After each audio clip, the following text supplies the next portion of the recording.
Capítulo 12. Personalidad y atributos.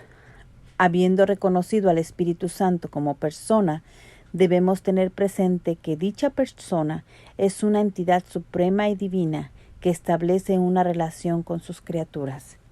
Dios Padre, primera persona de la Santísima Trinidad, al revelarse como lo ha hecho a lo largo de nuestra historia sagrada y sobre todo a través de su Hijo, su unigénito, pone también en evidencia algunos rasgos cognoscibles de su identidad, ofreciendo una semblanza objetiva de su personalidad.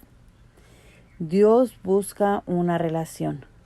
Cuando Moisés pregunta a Dios su nombre, Él responde: Yo soy el que soy. Él es presente, pronuncia su nombre y enseña cómo quiere ser invocado generación en generación. Poco antes llama a Moisés por su nombre, lo que significa que sabe y conoce. Dice que Él es Dios de sus padres, Abraham, Isaac, Jacob. Instruye en cómo caminar sobre el terreno santo. Explica que ha visto la aflicción de su pueblo y ha escuchado su clamor. Tiene un plan: liberarlos y ofrecerles otras tierras de promisión. En todo este breve lapso de interlocución con Moisés, Yahvé ha exteriorizado varios rasgos de su personalidad. De ello podemos interpretar primero que es un Dios vivo. Habla, interactúa, planifica, tiene memoria, pues rememora a sus dilectos del pasado. Se identifica con su pueblo, quiere liberarlo, lo ha visto sufrir y quiere intervenir, lo que significa que tiene voluntad de hacer. Así muestra su compromiso. No es indiferente. Además, toma la iniciativa y busca una relación que la proyecta duradera, pues instruye como se lo debe llamar por generaciones. Estamos ante un ser vivo, autoconsciente, activo, racional, inteligente, cognitivo, caritativo, empático. Resulta comprensible entonces por qué Jeremías escribió: se avergüenza del ídolo todo platero, porque sus estatuas son mentiras y no hay espíritu en ellas. O en el convencimiento salmista: plata y oro son sus oídos, obra de mano de hombre. Tienen boca y no hablan, tienen ojos y no ven, tienen oídos y no oyen, tienen nariz y no huelen, tienen manos y no palpan, tienen pies y no caminan, ni un solo susurro de su garganta. Salmo 115, versículo 4 al 7. Estaba explicando que el Dios de Israel era un Dios vivo. Tiene boca y habla, tiene ojos y ve. Si esta persona espiritual se comporta en determinada modalidad, exteriorizando sus motivos, estamos en grado de obtener un perfil de sus atributos. Es muy difícil servirse de una terminología muy humana para estudiar rasgos que corresponden a la divinidad, porque existe el riesgo de proyectar o transferir sobre su perfil criterios muy humanos, antropomorfizándolo. Sin embargo, es oportuno tener presente que cuando San Agustín o Tomás de Aquino decían que Dios es persona, no estaban aseverando que, por tanto, era un ser humano, con la prudencia necesaria, gracias a la imagen y semejanza que el Creador concede a todo humano. estamos en grado de conocer más de Él. Por ejemplo, en términos de inteligencia, razón, amor, memoria, imaginación, acción y mucho más. El diccionario RAE, en sentido genérico, define el término atributo como cada una de las cualidades y propiedades de un ser. El ámbito religioso lo considera como cada una de las perfecciones propias de la esencia de Dios, por su omnipotencia, sabiduría, su amor, etc. Hasta el momento hemos comprendido claramente que cuando hablamos de Dios uno y trino, entendemos un solo Dios y tres personas distintas. En consecuencia, merced a su unidad en esencia, existen similitudes en expectativas, acciones, deseos. Las tres aman y esperan la redención del género humano, pero su personalidad define claramente sus atributos distintivos. Uno se desenvuelve como Padre, otro como Hijo y el otro como Espíritu Santo. Al respecto, nuestro catecismo nos instruye en los siguientes términos. Las personas divinas, inseparables en su ser, son también inseparables en su obrar. Pero en la única operación divina, cada una manifiesta lo que le es propio en la Trinidad, sobre todo en las misiones divinas de la encarnación del Hijo y del don del Espíritu Santo. Se explica mayormente el concepto cuando leemos, pero al adorar a la Santísima Trinidad vivificante, consubstancial e indivisible, la fe de la Iglesia profesa también la distinción de las personas. Cuando el Padre envía su verbo, envía también su aliento, misión conjunta en la que el Hijo y el Espíritu Santo son distintos pero inseparables. Sin ninguna duda, Cristo es quien se manifiesta, imagen visible de Dios invisible, pero es el Espíritu Santo quien lo revela. A partir de estas premisas, sin la intención de ser exhaustivo, quisiera resaltar únicamente aquellos atributos del Espíritu Santo que corroboran mayormente las intenciones de su obra. Don de Dios. La esencia de Dios es el amor y lo expresa muy claramente Juan cuando asevera, porque Dios es amor. Luego insiste otorgando al concepto su propio testimonio. Nosotros lo conocemos y creemos en el amor que nos tiene. Dios es amor y el que permanece en el amor, permanece en Dios y Dios en él. Es aquí que debemos detenernos para tomar conciencia del esplendor que el Espíritu Santo nos trae como don. Porque como explica Pablo de manera tan luminosa, el amor de Dios ha sido derramado en nuestros corazones por medio del Espíritu Santo que nos ha sido dado. La expresión adquiere mayor sentido si recordamos que las tres personas de la Santísima Trinidad son inseparables en su ser. Consecuentemente, el Espíritu Santo no solo nos trae el don, él mismo es amor.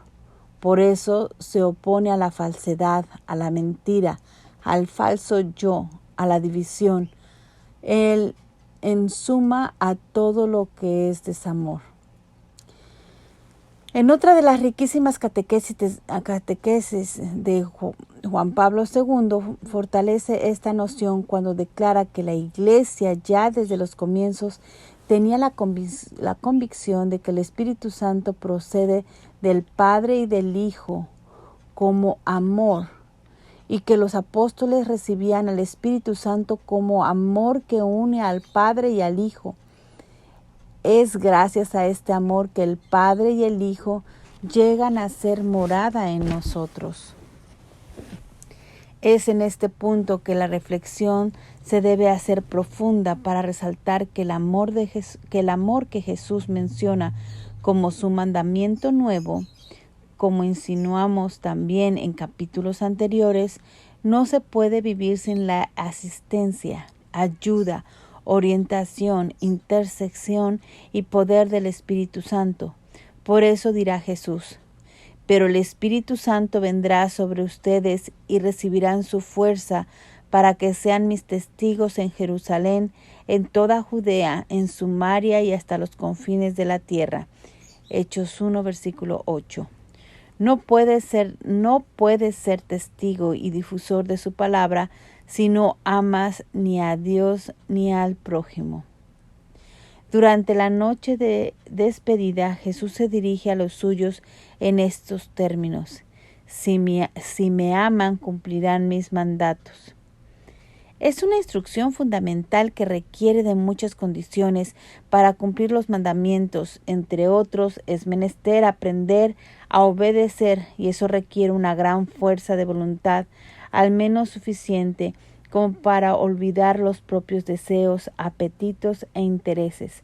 Porque Jesús es consciente de todo ello, inmediatamente promete: y yo rogaré al Padre y les dará otro Consolador para que esté siempre con ustedes. La conclusión es simple: sin Él solo somos debilidad y pecado. Necesitamos urgentemente y siempre de Él. Lo comprendió a la perfección Pablo cuando decía: como tampoco nadie puede decir Jesús es el Señor si no está motivado por el Espíritu Santo. En las instrucciones finales, Jesús insiste en este criterio, conduciendo su discurso a otro contexto. Yo soy la vid, ustedes son las ramas. El que permanece en mí y yo en él, ese da mucho fruto, porque separados de mí no pueden hacer nada. ¿Cómo permanecer en él como meras personas cuando el ruido del mundo nos atrae poderosamente junto a sus multifacéticos espejismos? ¿Cómo permanecer en él cuando las pasiones presionan en una lucha permanente entre el mundo de la carne y los valores del espíritu? ¿Se entiende esa lucha, tal vez incluso la desesperación del gran apóstol de los gentiles cuando, aquejado por una espina clavada en el cuerpo, implora 3 veces su liberación? La respuesta es una sola: te basta mi gracia. Por todo eso y mucho más tiene sentido cuando nuestro catecismo instruye que, habiendo sido tocados por el pecado, el primer efecto del don del amor es la remisión de nuestros pecados. Es el obsequio de la gracia, es justamente la comunión con el Espíritu Santo en la Iglesia que devuelve a los bautizados la semejanza divina perdida por el pecado. El Espíritu Santo nos trae la vida nueva, por eso es un don tan especial. Si el buen Hijo de Dios quiere abandonar la vestimenta vieja de las debilidades y concupiscencias a las que se refiere Pablo, para renovar su mente y a revestirse del hombre nuevo, creado a imagen de Dios, debe contar con la ayuda del Espíritu Santo.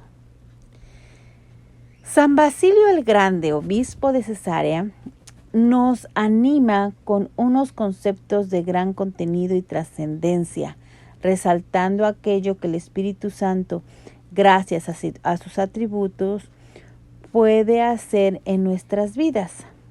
Por la comunión con Él, el Espíritu Santo nos hace espirituales, nos establece en el paraíso, nos lleva al reino de los cielos y a la adoptación filial. Nos da la confianza de llamar a Dios Padre y de participar en la gracia de Cristo, de ser llamado Hijo de la Luz y de tener parte en la gloria eterna.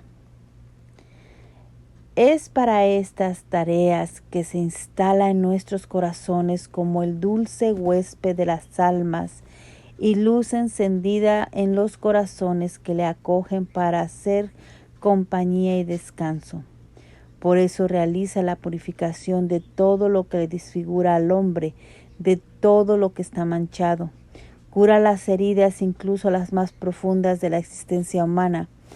Cambia la aridez interior de las almas, transformándolas en fértiles campos de gracia y santidad. Doblega lo que está rígido, calienta lo que está frío, endereza lo que está extraviado a través de los caminos de la salvación. Relación del amor unitario y vínculo. Cuando Juan define a Dios como amor, entendemos que Él ama a alguien, pues todo amor se proyecta a otros u otros, estableciendo relaciones con los seres amados. Confirma esta idea la instructiva frase de Jesús: como el Padre me amó, también yo los he amado a ustedes. Es un amor dinámico que se extiende para mostrar en los tiempos venideros las abundantes riquezas de su gloria, con lo cual nos ha beneficiado en Cristo Jesús, pues es un Dios rico en misericordia. Su iniciativa merece reciprocidad. Él busca la respuesta de su pueblo. Por eso, con gran acierto confirma Juan: nosotros le amamos a Él porque Él nos amó primero. Pero hay algo más, subraya Jesús: permanezcan en mi amor. Es la clave. Un amor se cultiva, se cuida, se adorna, requiere perseverancia, compromiso. Si cumplen mis mandamientos, permanecerán en mi amor, así como yo cumplí los mandamientos de mi Padre y permanezco en su amor. Para amar hay que tener conciencia de ello y actuar en consecuencia. Es la permanencia que consolida los vínculos. Los primeros discípulos de Jesús le vieron. Dejando a Juan Bautista, le siguieron curiosamente y permanecieron. Andrés, uno de ellos, llevó luego a su hermano Simón Pedro ante Jesús y también quiso quedarse al lado del Maestro, convirtiéndose en la piedra fundamental de nuestra iglesia. Esta motivación al compromiso, esta posibilidad de corresponder a una relación y consolidarla a través de un fuerte vínculo, no se puede efectuar sin la ayuda y asistencia del Espíritu Santo. Una relación lleva a un acercamiento cada vez más íntimo, gradualmente a una verdadera comunión. Lo ha entendido Pablo en el dinamismo relacional de la Santísima Trinidad cuando escribe: la gracia de Jesucristo, el Señor, y el amor de Dios y la comunión del Espíritu Santo estén con todos ustedes. Aquí se luce nítidamente un atributo esencial de la tercera persona divina.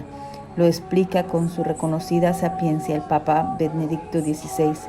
Estas palabras ponen en relieve que el don gratuito del amor del Padre en Jesucristo se realiza y se expresa en la comunión llevada a cabo por el Espíritu Santo. Por tal motivo, el gran teólogo interpreta que la comunión es un don específico del Espíritu, como consecuencia y fruto del amor donado por Dios Padre y de la gracia ofrecida por nuestro Señor Jesucristo. Es por eso que podemos entender que con el Espíritu en nosotros podemos amarnos los unos a los otros como Cristo nos ha amado, conformando la base de la comunión fraterna. De igual forma, la gran pedagogía de amor vinculante no concluye con la comunión de las tres personas.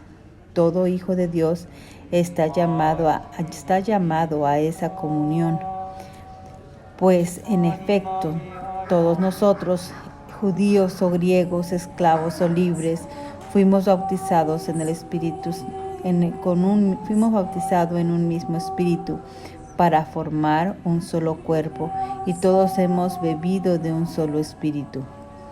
Es en este panorama que se comprenderá mejor uno de los deseos íntimos de Jesús que Jesús expresa antes de ser entregado: que todos sean uno como tú, Padre, estás en mí y yo en ti, que también ellos estén en nosotros, para que el mundo crea que tú me enviaste. Yo les he dado la gloria que tú me diste, para que sean uno como nosotros somos uno, yo en ellos y tú en mí, y alcancen así la perfecta unidad. Juan 17, versículo 21 al 23. El enérgico Pablo muestra dulzura cuando expresa palabras que fortalecen la noción, en términos que ciertamente provienen de lo más hondo y noble de su corazón.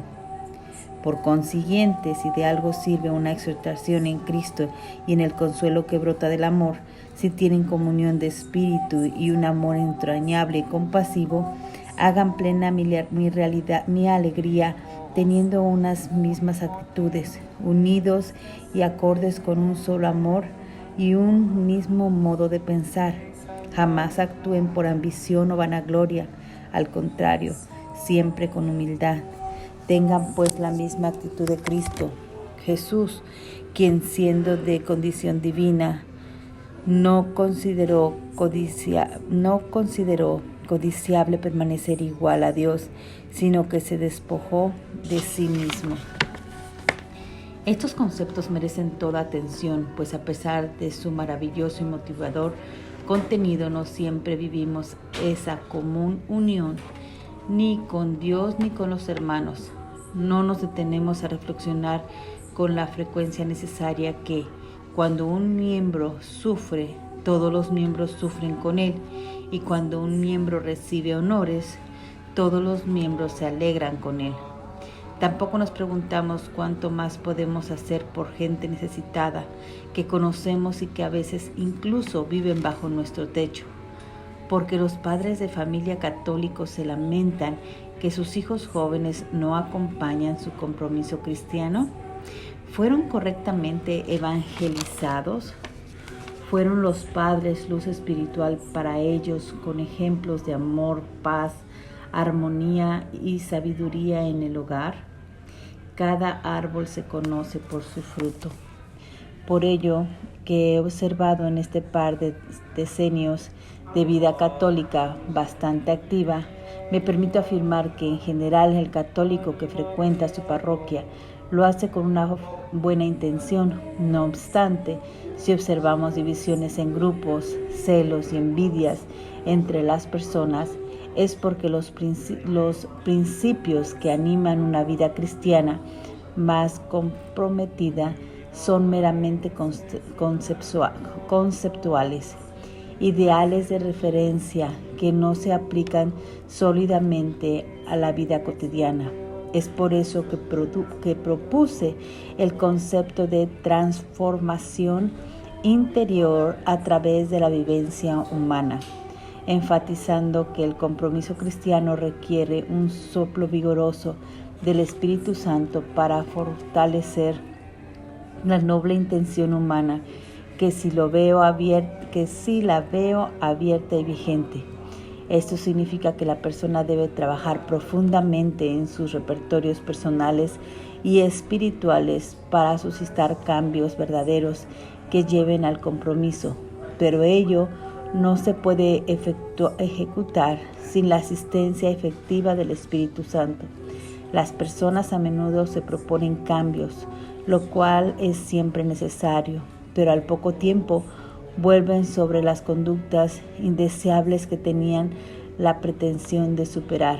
Esto se debe a que su propósito fue meramente humano y no recurrió a la fuerza y el poder del Espíritu Santo. Es en ese sentido que resalta Zacarías, no por el valor ni por la fuerza, sino solo por mi espíritu. Benedicto XVI nos recuerda que, porque Dios es el misterio de su Trinidad, es relación en sí. Repito, Benedicto XVI nos recordaba que, porque Dios en el misterio de su Trinidad es relación en sí, es también capaz de establecer relaciones, vínculos, creando seres que se remitan a Él. Para eso los ha creado, ofreciéndoles su proyecto de amor, redención y vida eterna. Cuando pregunto sobre la figura de Dios en la vida de las personas, No es infrecuente que alguien presente la visión de un Dios lejano, estático, que seguramente creó el mundo millones de años atrás, después de lo que se convirtió en un lejano observador. No es así. Dios no imita ni la ingratitud frecuente de muchos humanos, ni la indiferencia. Todos los días nos obsequia un nuevo amanecer junto a un aliento sin el cual no subsistiríamos una milésima de segundo. En cada momento acompaña los pasos de todo ser vivo, grande o pequeño, y está atento a los máximos y mínimos acontecimientos del universo, conocido y desconocido. Es en esa dinámica de relación que se entienden los dos grandes mandamientos del amor de Dios, que son amor a Dios y amor al prójimo. Repito, es en esta dinámica de relación que se entienden los dos grandes mandamientos del amor a Dios y amor al prójimo. No sin razón escribió San Bernardo: ¿qué es el Espíritu Santo? Es el beso del Padre y del Hijo. Una relación sin objetivo de y hacia perece. Por eso se censura el ensimismamiento, el egoísmo y el falso yo, pues son contrarios a la vivificación del amor en el otro, entendiendo con ello Dios como objeto de amor y el mismo humano, prójimo y hermano. Y esta dinámica es otro reflejo de lo que el mismo Dios compone. Esta relación la ha extendido a sus criaturas. Ejemplo maravilloso de ello es la amistad que ofreció a Abraham y a sus descendientes, culminando con la encarnación de su propio Hijo a través de una Madre Virgen, María llena de gracia. Almas privilegiadas, bien dispuestas, sensibles a las inspiraciones del Espíritu Santo, han sabido expresar en palabras, con sus íntimos sentimientos, la respuesta amorosa a Dios. Unas pocas palabras de Santa Teresa de Ávila reflejan lo expresado. Vivo fuera de mí después que muero de amor, porque vivo en el Señor que me quiso para sí. Yo toda me entregué y di, y de tal suerte he trocado, que mi amado para mí y yo soy para mi amado. Si el amor humano es capaz de expresarse en esos términos, ¿cómo será el amor ardiente, consolador e íntimo del Espíritu Santo? Además, amor del Padre y del Hijo. Si imaginamos su fuerza y esplendor, ¿cómo ha sido posible ignorarlo en nuestras vidas, prescindiendo de este aliento que anima y vivifica? ¿No será esta la razón por la cual en el mundo moderno, a pesar de tanto progreso tecnológico, social y económico, el mundo sigue beligerante en los muchos lugares, dividido y atemorizado en otros? La relación que Dios establece por su parte es indestructible. Somos nosotros los que rompemos los pactos y nos alejamos de su espléndida vertiente, deambulando en medio de áridos desiertos. Olvidamos que el flujo del bautismo nos trajo el ósculo del Espíritu, cálido y penetrante, deseoso de instalarse en el corazón para revelarnos amor del Padre y del Hijo, que ahora sí estaría en grado de exclamar con vehemencia y gratitud: Abba, Padre, convirtiéndose en un digno templo del Espíritu Santo. Todo humano es engendrado como ser social, lo sabemos, y se constituye como el inicio y núcleo de toda sociedad. Empero en lo proyecto divino no está destinado a detenerse en lo contingente, sino que tiene una perspectiva infinita, verdadera y amorosa. Dios, que habita una luz inaccesible, quiere comunicar su propia vida divina a los hombres al revelarse a sí mismo, Dios quiere hacer a los hombres capaces de responderle, de conocerle y de amarle más allá de lo que ellos serían capaces con sus propias fuerzas. Es esta esencia de Dios, es esta esencia que Dios desea como vínculo entre Dios y sus hijos, y de los mismos con Él, y de los hijos con los hermanos. Por eso, la inconmensurable profundidad del mandamiento del amor que nos deja como herencia y propuesta es el mayor desafío para la vida de todo creyente, pues ha descendido a todo su existir, mas nada podrá lograrlo así aislado, sin la comunidad, y menos aún sin la fuerza y el poder del Espíritu Santo. Amarás al Señor tu Dios con todo tu corazón, con toda tu alma y con toda tu fuerza. Queden en tu corazón estas palabras que yo te dicto hoy. Este es mi mandamiento: ámense los unos a los otros, como yo los he amado. Fuente de gracia. Para quienes buscamos un mayor acercamiento a Dios, los caminos a recorrer no siempre son fáciles.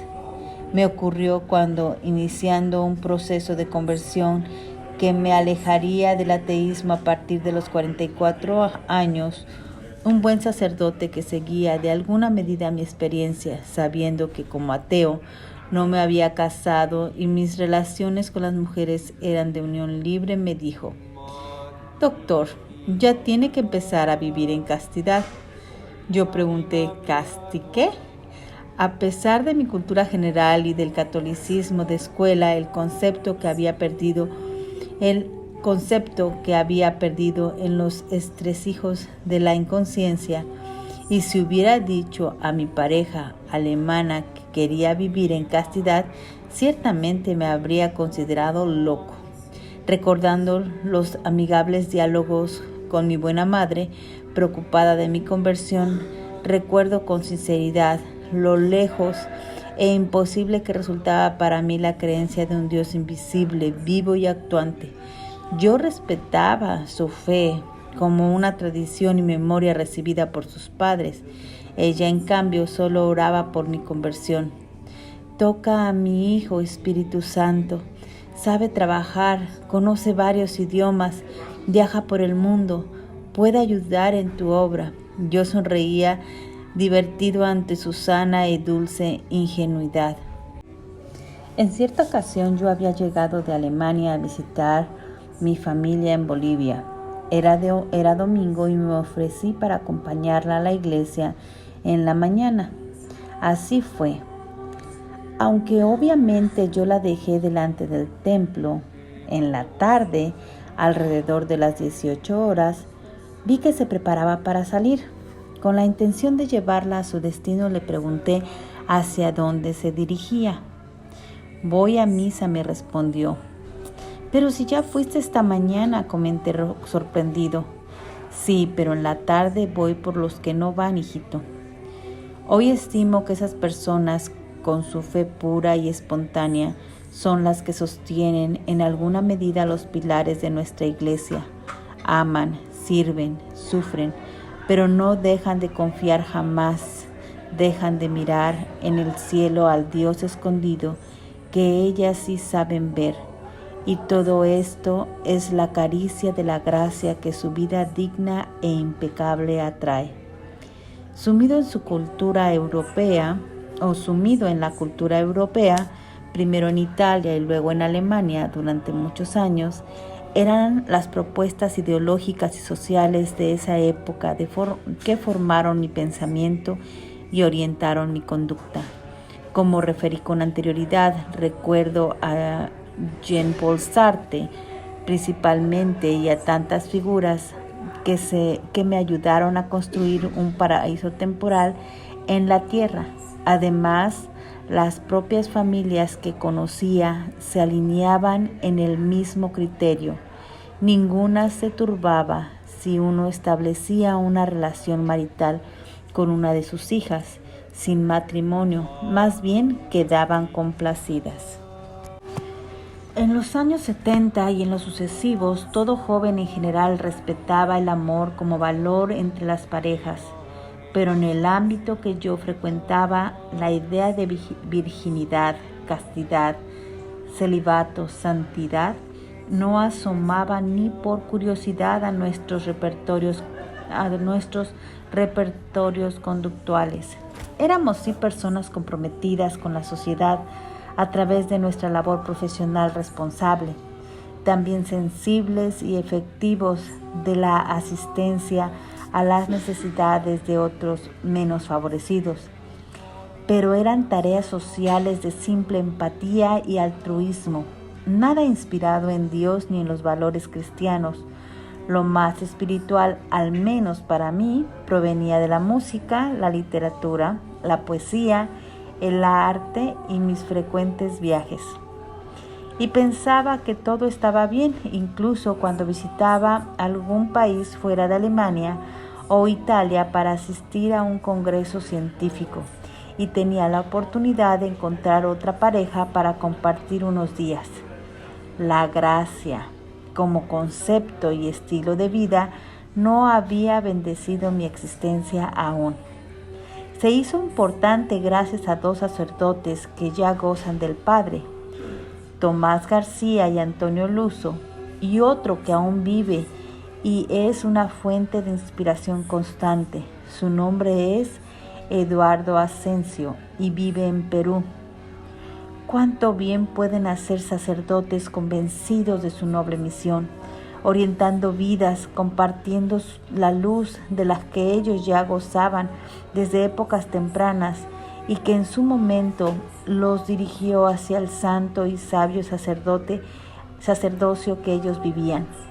Ellos me ayudaron a descubrir una verdad que encontré en nuestro catecismo, libro que se hizo inseparable para mí. La primera obra de la gracia del Espíritu Santo es la conversión. Me conmueve esta enseñanza porque la encuentro muy real. Este espacio que dedico al tema es resultado de una viva experiencia y de la efectividad de la obra de la gracia del Espíritu en mi vida. Soy el primer sorprendido en constatar el estilo de vida que llevo desde el año que inició mi conversión, en el año de 1992.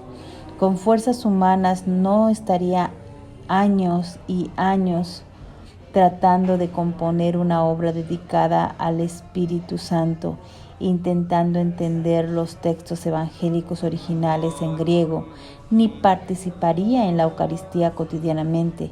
Tampoco habría renunciado a un mundo amable que fue muy generoso conmigo, y lo hago agradecido a Dios solo porque quiero devolver su amor con el mío, pequeño y débil, pero sincero y convencido. El cambio no fue inmediato, pero pronto empecé a percibir el esplendor de la fe que los densos telones de mi ateísmo habían ocultado, y empezaba a sentir el verdadero calor espiritual que yo había ignorado mientras abrazaba la tibieza del mundo, pensando que ese amor era ardiente. Pero la vida espiritual eleva y conduce a lugares impensados. Existen muchas razones para animar al creyente a comprender la importancia y necesidad del Espíritu Santo en su vida, pues es su gracia que tiene el poder de santificarnos. Sin su soplo, asistencia e intercesión no hay conversión, tampoco transformación interior ni santidad. Gracia. Dijo en cierta oportunidad Juan Pablo II, la vocación del cristiano es la santidad. En todo momento de la vida, en la primavera de la juventud, en la plenitud del verano de la edad madura, y después también en el otoño y en el invierno de la vejez, y por último en la hora de la muerte. Son frases que asumen sentido en unión a otra que crea la base para todo ello: gracia, un término ausente en mi experiencia atea, pero que en mi vida de creyente se convirtió en la fuente que ha iluminado todo mi caminar. Me enseñaron a conocerla los 3 sacerdotes de la vida ejemplar que mencioné anteriormente. La conocían porque la vivían. Era el resultado de mucha oración, múltiples luchas y significativas conquistas interiores. Nuestro catecismo enseña que la gracia de Cristo es el don gratuito que Dios nos hace de su vida, infundida por el Espíritu Santo en nuestra alma para sanarla del pecado y santificarla.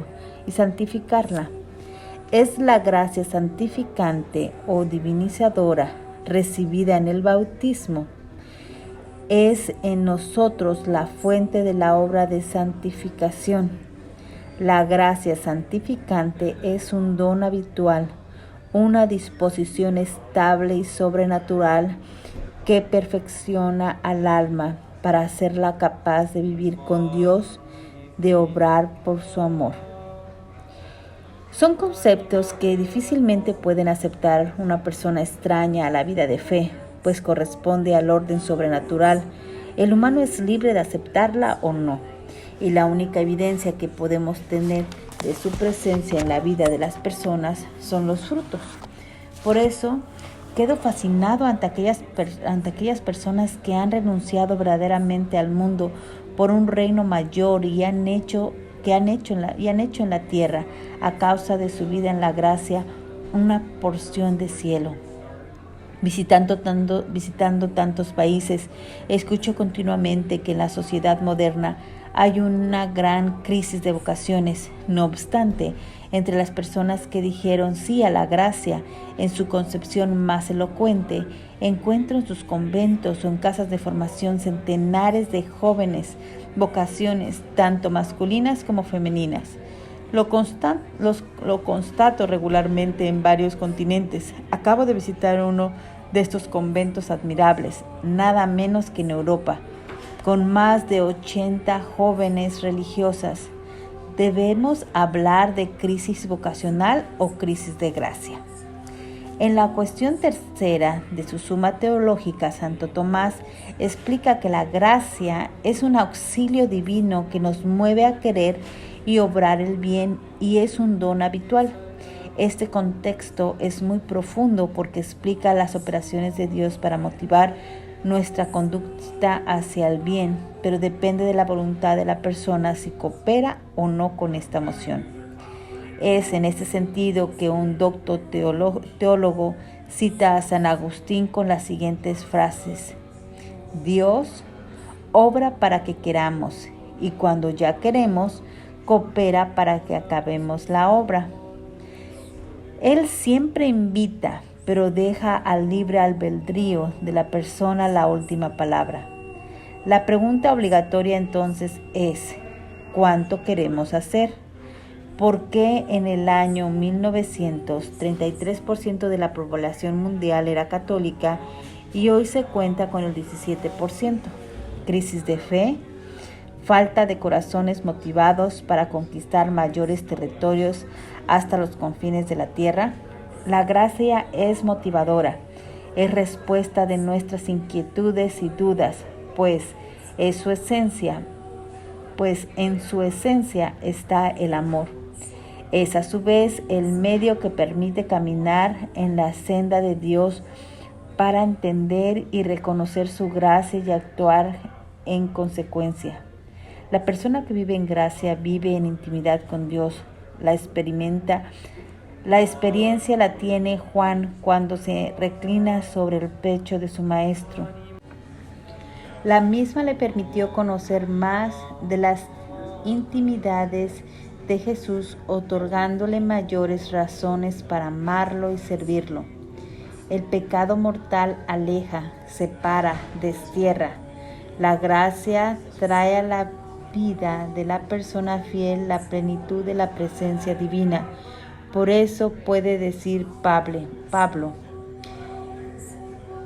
que no vivo yo, sino que es Cristo que vive en mí.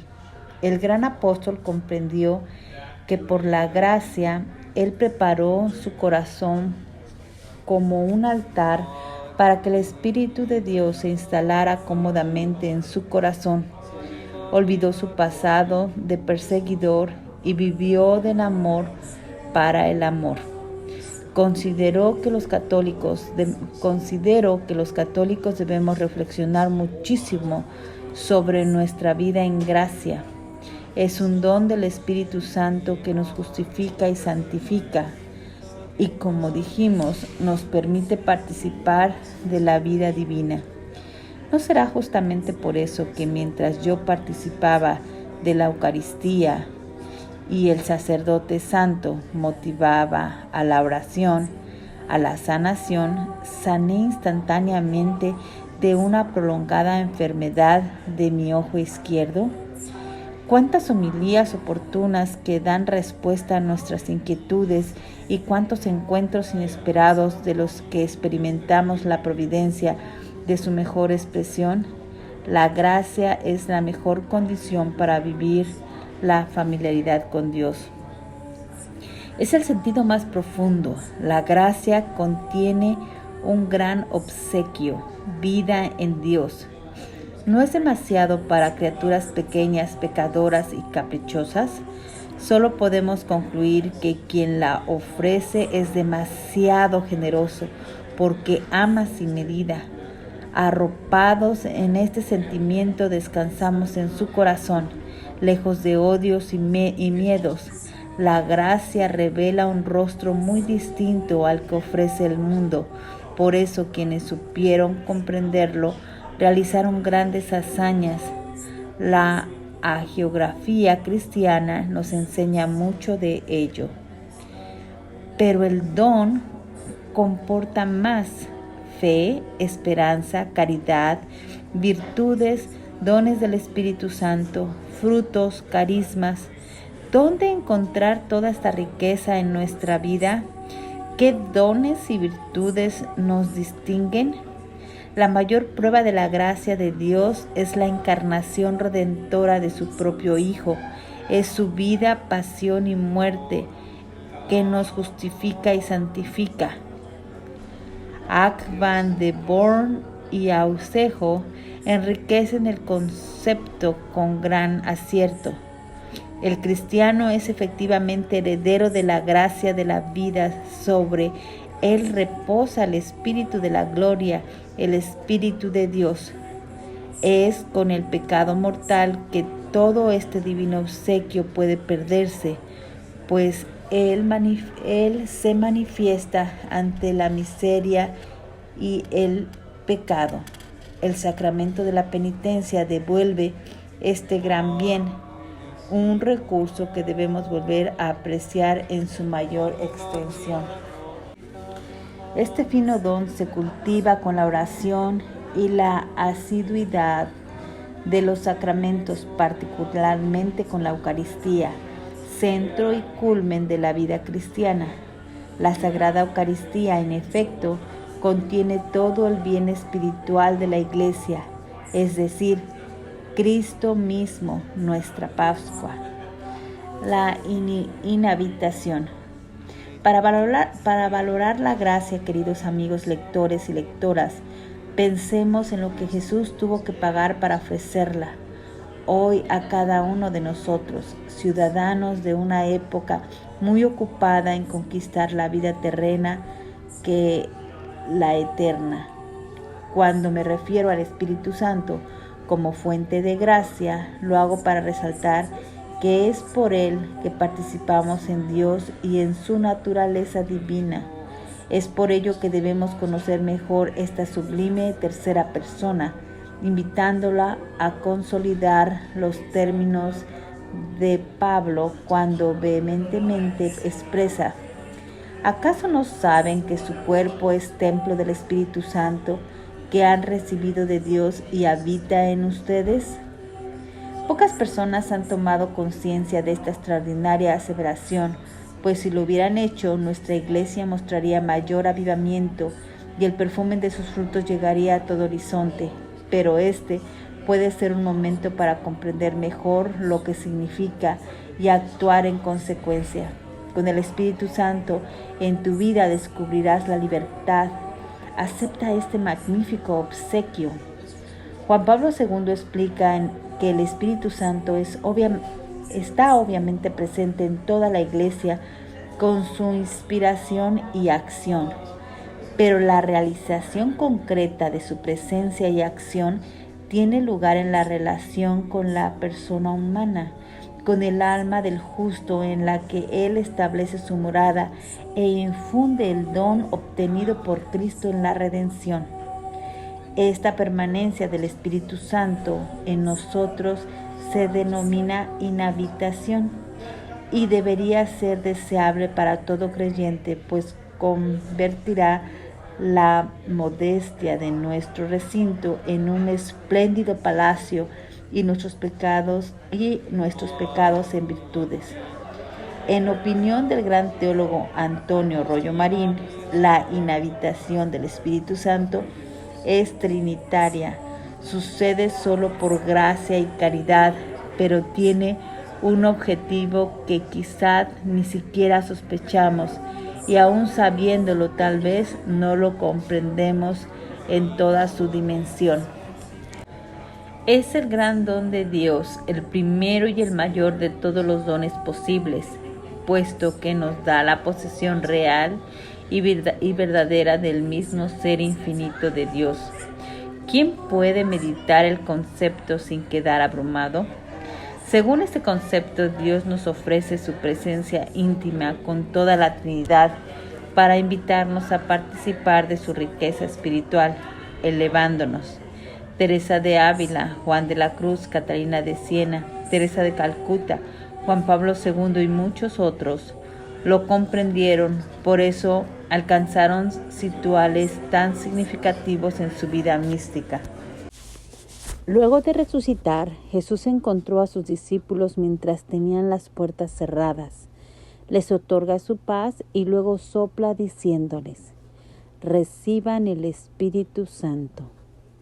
Esta circunstancia ha sido objeto de varias interpretaciones, pero una de ellas explica que, con ese soplo, Jesús impartía por primera vez el Espíritu Santo para que habitara en ellos, recibiendo el espíritu de hijos adoptivos de Dios y a quien desde ahora podrían llamar Abba, Padre. Dios en la persona del Espíritu Santo se instalaba en el corazón de sus hijos. Esta es la gracia que debemos asimilar y comprender. Está en nosotros para guiar nuestro caminar con un objetivo: aproximarnos a la semejanza con Cristo. Porque a quienes conoció de antemano, Dios los predestinó a reproducir la imagen de su Hijo. ¿Cómo no preparar el mejor aposento en la mente, en el corazón y en el alma, al dulce huésped de las almas, sabiendo que su presencia es trinitaria?